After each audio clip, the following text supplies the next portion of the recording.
Hey, what's up? My name is Jose Duncan Jr., and I would like to welcome you to the Unnatural Born Leader podcast.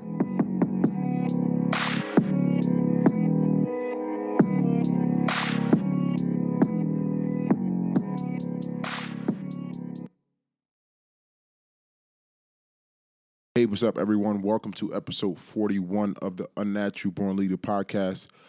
I am excited to get into today's episode. And I've said it before in previous episodes. The things I speak about here are just merely perspectives of things I observe, things I feel, things I experience, things that I see others experience, the conversations that I have. I bring it all together and create perspective about not only self-development, personal growth, but how it pertains to being a better leader for yourself and others. So I want to make that clear ahead of time. I am no expert in any field, but I do pride myself on understanding human behavior and knowing how to develop certain behaviors and patterns and habits and how effective they can be. And this information comes from experience working with clientele. I do work with a lot of clients every week, and we speak about various topics, especially when it comes to personal growth, physical fitness, and things of that sort. So everything I speak about is a collection of my experiences with myself, with my own life, with my teammates, and with my current clientele. So today's episode is going to be about closed mouths don't get fed. And I think it's a common term that you hear sometimes and you kind of know what it means, but I'm going to break down a little bit about how that can be a difficult thing to get grip of and what we can do about it going forward as young leaders. Before we get into that really deep, I want to thank everyone who tuned in to my previous episode with Dr. Sylvia, where we talked about unlearning and relearning behaviors. That was one of my highest downloaded episodes. A lot of people went and listened to that episode, so thank you for that. And I appreciate you guys supporting some of the guests that I do have on the podcast. And I do try to get a lot of women on the podcast because most times you're hearing from my male perspective. And when we're talking about leadership and personal growth, women, the voice of women and perspective of a woman has to be heard, especially in today's age. So I will continue to try to get more women on the podcast to talk about those things. But yeah, thank you for that. And I really appreciate the continued support. So when we're talking about closed mouths don't get fed, we've all heard the term. You know, we've all heard the term. We know what it means. As an African American man, growing up in athletics, we know what that meant. Our parents told it to us all the time. Even if you're not African American, I think we all understand what it means to speak up, and I also know how difficult it can be to speak up, especially when it's something you want for yourself. I talked about it in my book, which is out on Amazon, The Greatest Fight Within. This disappointment we deal with, this self disappointment we experience, and we become unsure if we deserve the things we think we want. So we never speak up. We continue to self-evaluate and self-assess. And through that self-assessment, we realize that we may not deserve something, or we don't want something, or we're going to deprive ourselves from something. And I certainly support self-observing, self-examining, because sometimes you're not doing enough. Let's be honest. Sometimes we are not doing enough to get what we say we want. Sometimes we are a lot lazier than we think we are, right? So self-assessing is very important. And I think being honest with yourself sometimes is also huge. But at the same token, we allow ourselves to not voice what we want because we think we don't deserve it. I would say 60 to 70% of the time, not only do we deserve it, but we will be phenomenal when we actually get into those spaces. And I say it like in a sense of a job or interview or a team, right? Sometimes you know that you're a great teammate. You are a great worker. You have the skills to do the job. You have the grit, the courage to do something. And there may be some people, a person, or just someone that you feel like is standing in the middle of you getting on the other side of that. And being able to talk to that person, whether it's an interview or a hard conversation, can be difficult. So we never have those conversations. But deep down, we know we can help. We know we deserve to be somewhere. But having those conversations with those people can be difficult, right? We all have been on job interviews, right? And we know that what's standing between us and us making, some money and finally being able to support ourselves is a manager, right? Someone who manages a department, manages a place, manages a facility. They're standing on the other side of you getting your dream job or getting a good job. And you have to go in and, have a difficult conversation in nature that they're also having with probably 100 other people. But you have to be able to go in there and assess, voice what you want, answer questions thoroughly, sell yourself in that moment, right? So it's not easy. It's not easy, and then when you finally get the job, God bless you. You get a chance to get the job. Every day after that, you're trying to continue to sell yourself and impress those people who brought you in. So it's a never ending cycle of trying to continue to sell yourself to other people. And when I'm speaking about this in terms of like an interview or something that we're trying to get into, it's important that we realize that if we don't take the step necessary to get our foot in the door, to get our name out there, it will never be out there. And I know this can be a difficult thing to come to terms with because sometimes we want to say, oh, I'm going to let my work do the talking. Certainly. I'm a big believer of letting your actions do the talking. I'm all about actions. And I think that is a huge component of getting what you want in life. But there comes a time where you need to go out and ask for something, right? People may be seeing your work, they may be seeing your content, they may be seeing what you're doing, they may be keeping tabs on you, and they're impressed or things like that, but they may not tell you. But sometimes you need to go and ask for what you want. And it's always a benefit that you have a body of work before you. So when you do ask, there's substance there. There's past success there. There's past failure that has been overcome there. There's past work, right? There's a portfolio of things that you was able to accomplish, or you show a portfolio of things that you're currently working on, and you bring all that to the table. So when it comes to closed mouths don't get fed, don't get it fused. Don't get it confused. Just because you speak up doesn't mean you get what you want. You only increase your chances of getting what you want when you have a body of work that you've worked on, or that you're working on. And that's going to be the next point of what I'm going to talk about here. And that's going to be about clarity and how that works with building a body of work.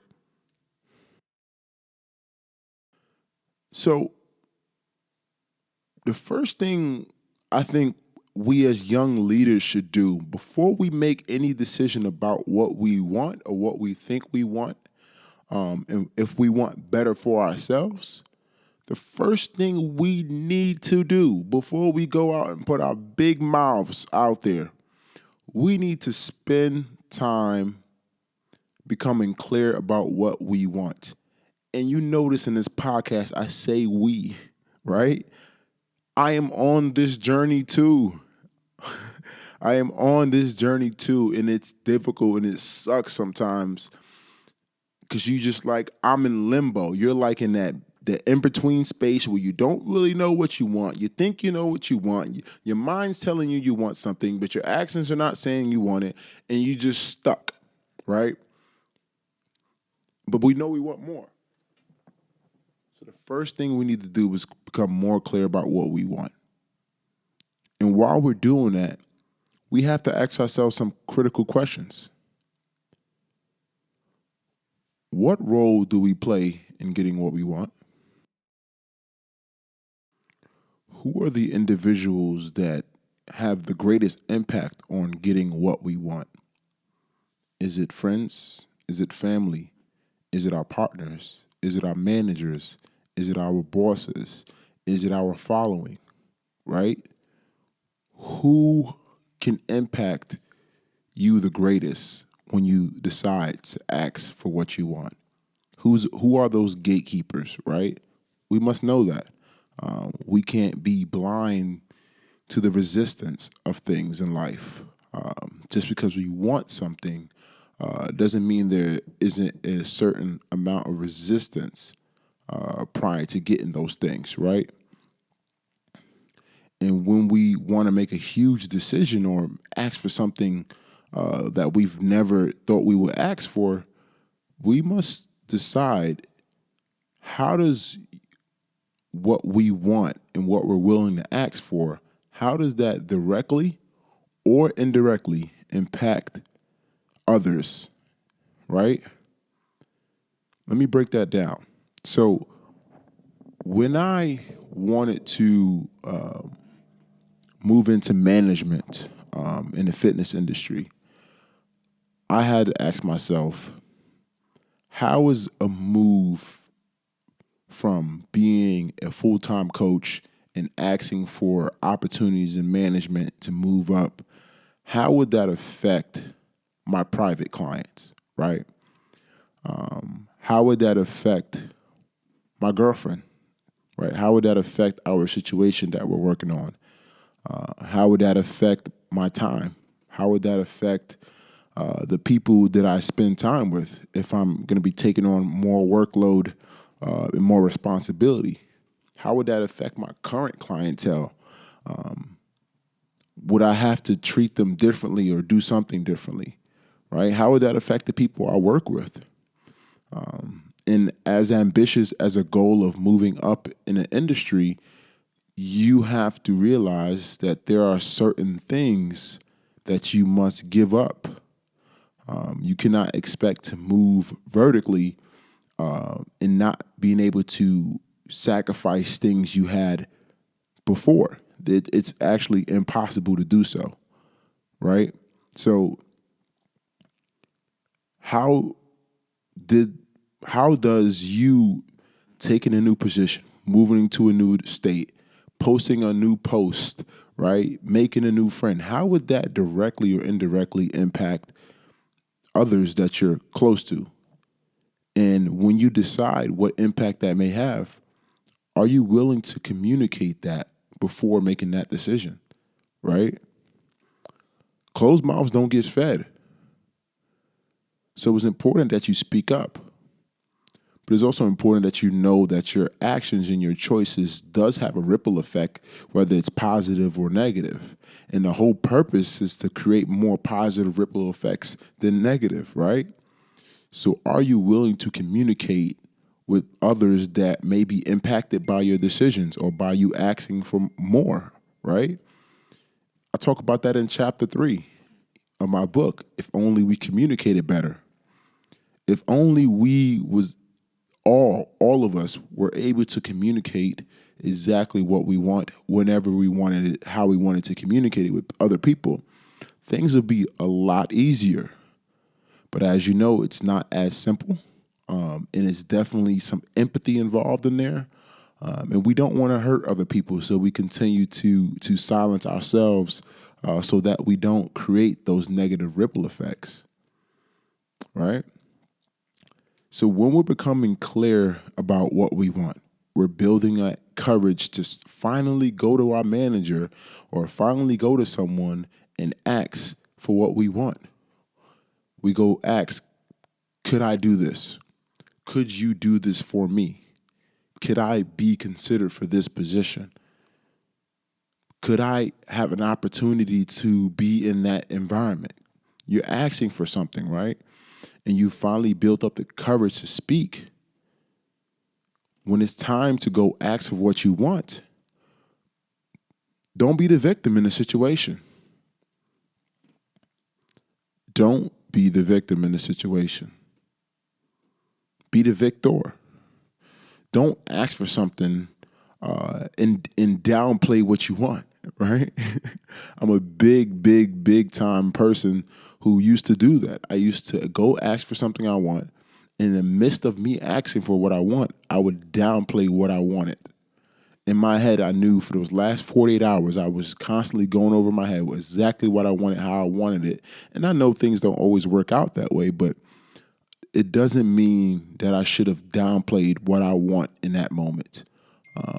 Now that person assumes I want less than I really want. And now when you finally get what you want, it's not enough. And you have no one to blame but yourself.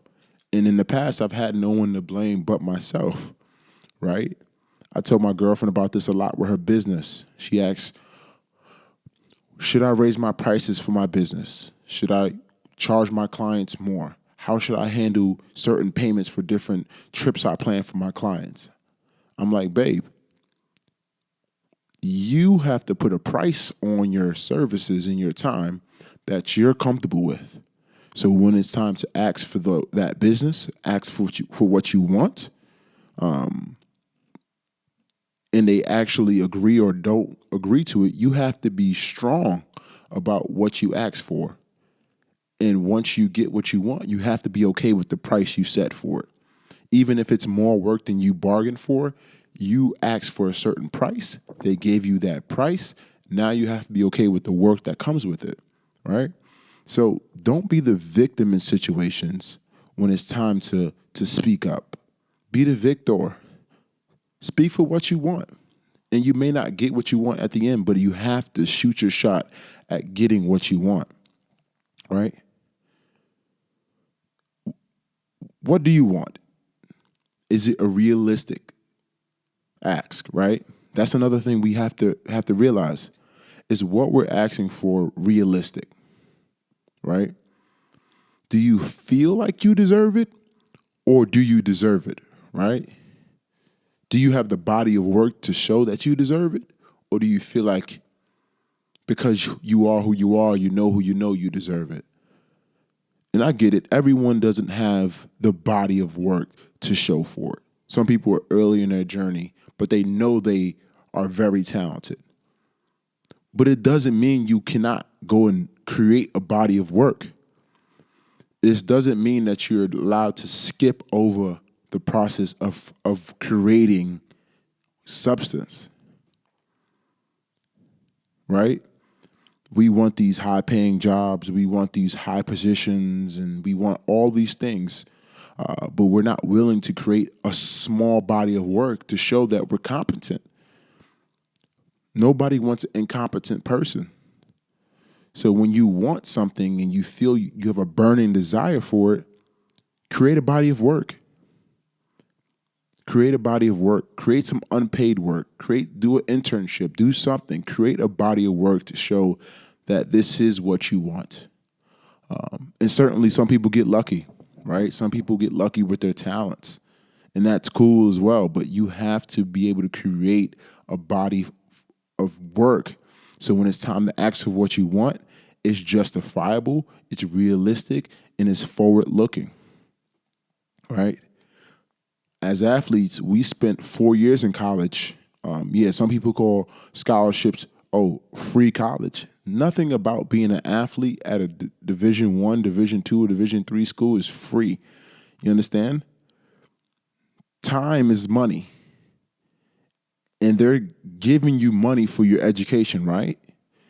In exchange, the university is asking for 30, 40 hours a week of your time as a student athlete, right? We're not even talking about as full-time students. We weren't given easier schedules or easier work. We were asked to be full-time athletes and full-time students at these universities, right? So it's not free because they're taking your time. And if you decide, like, I'm not going to be on a team anymore, you no longer get the money, right? So, but in that period of time, we all were creating bodies of work. We took the sacrifice of saying, you know what, I'm going to play football. I'm going to do these things. I'm going to show up to these meetings, these 8 a.m. practices. I'm going to get up at 5:30 in the morning. I'm going to go away on weekends. I'm not going to have my college weekends. I'm going to do this, do that, to create a body of work. So when it's time to leave college and take on these interviews and ask for what I want and try out professionally, I have a body of work that I've shown that I can do, right? And that's just the reality of it. So closed mouths don't get fed, but closed mouths need to stay closed if there's no body of work to show for it. And I think that's important that we realize that and we humble ourselves to that notion that we cannot speak for what we want until we're able to create a portfolio to display why we deserve the things we're asking for. So remember that. All right. So that pretty much sums up what I wanted to talk about today as far as just speaking up for what you want. And as leaders, let me emphasize, as leaders, it's extremely critical that we voice our concerns. People will look for us for leadership. People will look for us for guidance and understanding. And if we're silent in moments where we need to speak up, that ripple effect can be huge, right? Sometimes there are moments where people will just need someone, anyone. And if you're listening to this podcast consistently, you're probably that person. And when it's time to speak up, to voice concern, to voice reason, to ask for what you want, you have to be that person, right? You have to be that person that's willing to get the door slammed in front of your face when people say no. So as leaders, it's important that we continue to practice our skill of voicing our concerns, whether it's for ourselves, our lives, or the people that's relying on us. If our family's relying on us, if our partner's relying on us, if they're relying on us to ask the difficult questions and to go out and ask those difficult questions of others, we have to show up for that. And as leaders, I continue to urge you guys to speak up when you need to speak up. And sometimes be quiet when you need to be quiet. But in that silence, you have to be assessing. You have to be deciding, are you clear about what you're ready to speak about? What role do you play in what you're going to speak about? Who are the individuals or the gatekeepers, right?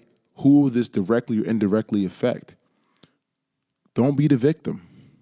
Voice your concerns. Be the victor. Is these concerns realistic? Do you feel like you deserve it? Do you feel like the people that you're serving deserves it, right? All these things are things to consider as leaders when we're talking about speaking up for ourselves and our team. So that's all I wanted to speak about today. I want to urge you guys continue to follow the podcast, and if you haven't got a chance to check out my book on Amazon, the book is called The Greatest Fight Within: Overcoming Self-Disappointment While Living with High Expectations. So check it out. I think it's a great book. It's a mixture of a memoir and a self-help novel.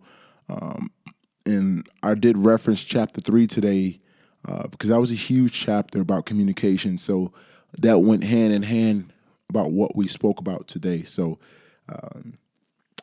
thank you for tuning in, and I urge you to, go back through this episode if you feel like you missed something that was important. The 3 components I covered was spending time becoming more clear, deciding the ripple effects of your decisions of things you're asking for, and lastly, deciding if it's realistic and do you have a body of work put together before you ask for it. So those are some key components to go back over. And I hope you find some value. And if you find value in this episode, I urge you to drop a review down below. I would love a written review as well. That really helps out the podcast and continue to help the podcast grow. So thank you for tuning in to another week of the Unnatural Born Leader podcast. I will speak to you guys next week. And if not next week, the following week, next week, weekdays. My birthday is on the 18th of March, so I will be out for that previous weekend as I'm taking a trip to St. Thomas. So can't wait to speak to you guys again, and I hope you guys are enjoying the podcast. And as always, positivity is contagious, and attitude is everything. Have a good one.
Hey, what's up? I hope you enjoyed that episode with me and Dr. Sylvia.